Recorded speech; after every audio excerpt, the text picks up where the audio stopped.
నీకు నోట్లోకి 4 మెతుకులు వెడుతున్నాయి అంటే ఆ నోట్లో పెట్టుకునే ముందర ఇది ఎట్లా వచ్చింది అని ఆలోచించమన్నారు.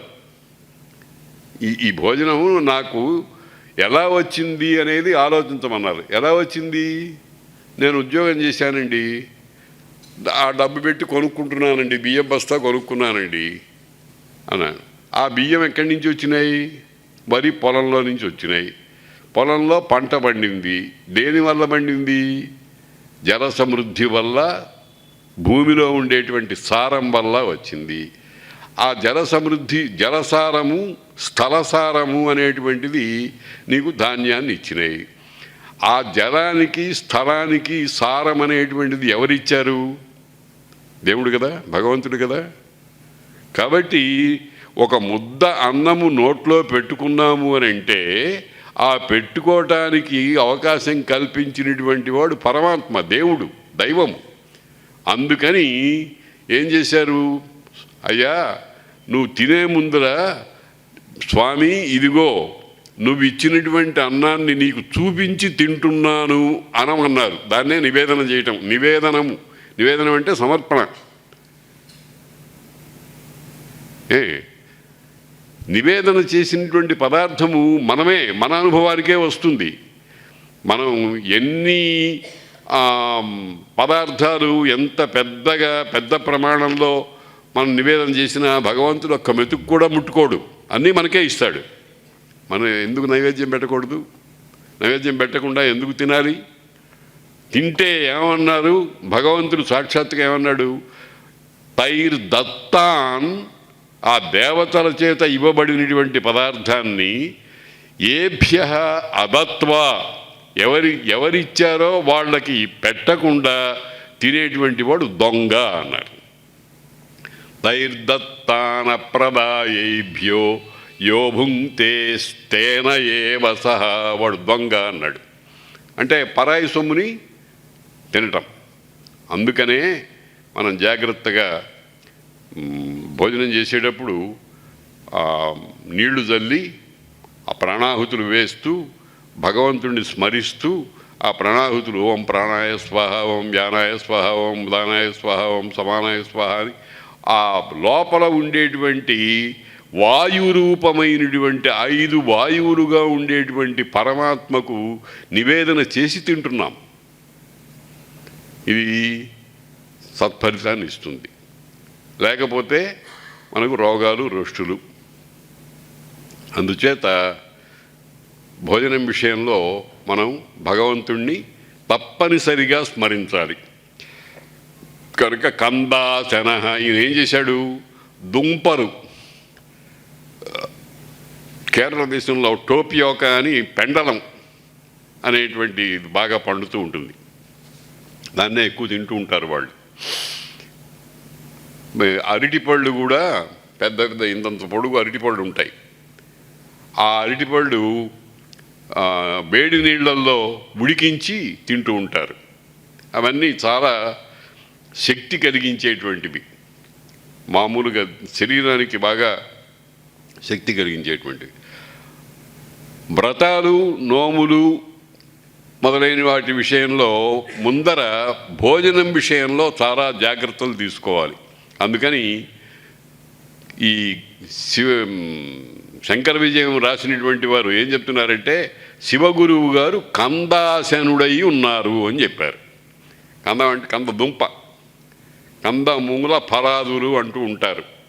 దుంపలు, చెట్ల మీద ఉండేటువంటి పండ్లు, ఇవన్నీ కూడా ఆహారంగా తీసుకుంటే అది 2 రకాలుగాను మనకు వస్తుంది. ఏమిటంటే, ఉడికించిన పదార్థములో సాధారణంగా సారమంతా జారిపోతూ ఉంటుంది. మనం బియ్యము అన్నంగా వండినప్పుడు గంజి వారుస్తాము. అంటే ఆ వార్చిన గంజిలో సారమంతా వెళ్ళిపోతుంది. మనం తినే చెత్తే. ఏదో కాస్తో కూస్తో ఒక 5% ఎంతో సారం ఉంటుంది. కానీ నిజానికి ఈ సారమంతా గంజి రూపంలో వెళ్ళిపోతూ ఉంటుంది. కనుక కందాశన, కతిచిదేవ దినాని పూర్వం పశ్చాత్తదా శివపాదయుగాబ్జభృంగ. ఆ తర్వాత కొన్నాళ్ళు ఏం చేశాడు? శివ పాదయుగ అబ్జ భృంగమైనాడు. అంటే అన్ని సమస్తము ఆయనకి వదిలిపెట్టేశాడు, భారం అంతా నీదే అన్నాడు. ఆయన పాదాలు అనేటువంటి పద్మమే పద్మాన్ని ఆశ్రయించేటువంటి తుమ్మెదలాగా అయిపోయినాడు. అంటే ఇతరమైనటువంటి దేన్ని తీసుకోలేదు. తుమ్మెద పువ్వులో ఉండేటువంటి మకరందాన్ని ముట్టనట్టుగా తీసుకుని అది కూడా తేనె దాని దగ్గర పెడుతూ ఉంటుంది.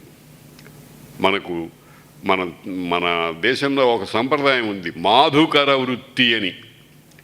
మాధుకర వృత్తి అంటే మధుకరము అంటే తుమ్మెద ఏ రకంగా పొట్ట నింపుకుంటుందో ఆ రకంగా తినేటువంటి పద్ధతికి మాధుకర వృత్తి అని అర్థం. పాతకాలంలో అంటే మా చిన్నప్పుడు కూడా వారాలు చేసుకునేవాళ్ళం.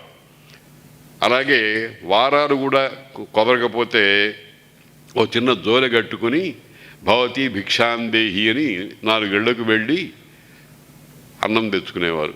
అది మధుకరం అంటే అర్థం ఏమిటి? తుమ్మెద పువ్వుకి ఏ రకమైనటువంటి బాధ కలగకుండా అందులో ఉండేటువంటి తేనెను తీసుకున్నట్టుగా గృహస్థు తాను వండుకుని మా వాళ్ళందరూ తినటానికి సరిపడగా మిగిలినటువంటి ఒక ముద్దో 2 ముద్దలో తీసుకొచ్చి ఈ జోలిలో వేస్తారన్నమాట. దాన్ని మధుకరం అంటారు. ఆ రకమైనటువంటి ప్రవృత్తితో ఈ శివగురువు భగవంతుణ్ణి ఆరాధించాడు. జాయాపితశ్చ విమల నియమోపతాపై చిక్లేశ కామమనిశం శివమర్చయంతి కాయమనిశం శివమర్చయంతి క్షేత్రే వృషశ్చ నివసం తమజం సభర్తు కాలోచ్యగాదితి తయోస్తపతోరనేక. ఈ రకంగా భార్యాభర్తలిద్దరూ ఆ దేవాలయంలో కూర్చుని రోజు పూర్ణానదిలో స్నానం చేయటం, భగవంతుడి దగ్గర కూర్చోవటం, నమకము చమకము మొదలైనటువంటివి, ఆమె ఏదో సహస్రనామాలు మొదలైనటువంటి చదువుకుంటూ ఉండటం, తదేక బుద్ధితో ఉన్నారు. ఆ పరమాత్మయే మన కావలసినటువంటివన్నీ తీరుస్తాడు అనేటువంటి దాన్ని వైష్ణవులు భరన్యాసం అంటారు. భరన్యాసం అంటే నాదేం లేదు, అంతా నీకు సమర్పించేస్తాను, నా బరువు అంతా నీదే అని చెప్పటం. అటువంటి భరన్యాసం. కుచేరుడు అదే పనిచేశాడు. పిల్లల్ని పోషించుకోవడానికి నేనేం కష్టపడినకల్లా పుట్టించిన వాడే ఇస్తాడులే అనుకున్నాడు. రాతిలో కప్పక ఆహారం ఆతదముగనిడడు దైవంబు మనకేలయిడడు అనేటువంటి విశ్వాసంలో అతను కాలక్షేపం చేశాడు. కనుక కాలోచ్యగాదితి తయోస్తపతో, ఆ తపస్సు చేస్తూ ఉన్నటువంటి వాళ్ళిద్దరికీ కూడా చాలా కొంతకాలం గడిచింది.